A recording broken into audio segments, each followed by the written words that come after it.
सत्कार से शत्रु भी मित्र हो जाते हैं। एक लघु कथा। पांडवों का वनवास काल समाप्त हो गया।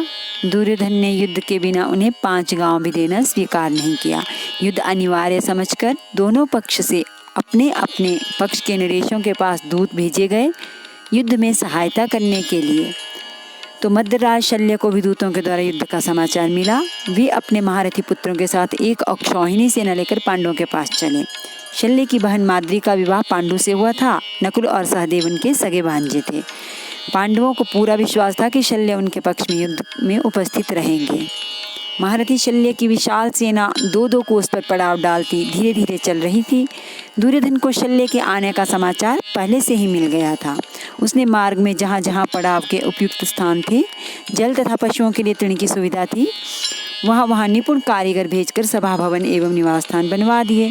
सेवा में चतुर सेवक वहाँ नियुक्त कर दिए। भोजन आदि की सामग्री भी रखवा दी। ऐसी व्यवस्था कर दी कि शल्य को सब कहीं पूरी सुख सुविधा प्राप्त हो। वहाँ कुआं और बावलियाँ भी बना दी। मद्रराज शल्य को मार्ग में सभी पड़ावों पर दुर्योधन के स्वागत के लिए सेवक प्रस्तुत मिले। उन सिखलाए हुए सेवकों ने बड़ी सावधानी से मद्रराज का भरपूर सत्कार किया। शल्य यही समझते थे कि वह सब व्यवस्था युधिष्ठिर ने की है। इस प्रकार विश्राम करते हुए आगे बढ़ रहे थे। लगभग हस्तिनापुर के पास पहुंचने पर उन्हें जो विश्राम स्थान मिला वह बहुत ही सुंदर था।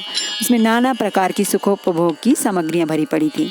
उस स्थान को देखकर शल्य ने वहां उपस्थित कर्मचारियों से पूछा, युधिष्ठिर के किन कर्मचारियों ने मेरे मार्ग में ठहरने की व्यवस्था की है? उन्हें ले आओ, मैं उन्हें पुरस्कार देना चाहता हूँ। दुर्योधन स्वयं छिपा हुआ वहाँ शल्य के स्वागत की व्यवस्था कर रहा था। शल्य की बात सुनकर और उन्हें प्रसन्न देखकर वह सामने आ गया और हाथ जोड़कर प्रणाम करके बोला, मामा जी, आपको मार्ग में कोई कष्ट तो नहीं हुआ? शल्य चौंके। उन्होंने पूछा, दुर्योधन, तुमने यह व्यवस्था कराई है? दुर्योधन नम्रतापूर्वक बोला, गुरुजनों की सेवा करना तो छोटों का कर्तव्य ही है। मुझे सेवा का कुछ अवसर मिल गया, यह मेरा सौभाग्य है। शल्य प्रसन्न हो गए। उन्होंने कहा, अच्छा, तो मुझसे कोई वरदान मांग लो। दुर्योधन ने मांगा, आप सेना के साथ युद्ध में मेरा साथ दें और मेरी सेना का संचालन करें। शल्य को स्वीकार करना पड़ा यह प्रस्ताव। यद्यपि उन्होंने दुर्योधन से भेंट की, नकुल सहदेव पर आघात न करने की उनकी प्रतिज्ञा दुर्योधन को बता दी और युद्ध में कर्ण को हतोत्साह करते रहने का वचन भी उन्होंने युधिष्ठिर को दे दिया। किंतु युद्ध में उन्होंने दुर्योधन का ही पक्ष लिया। महाभारत उद्योग पर्व।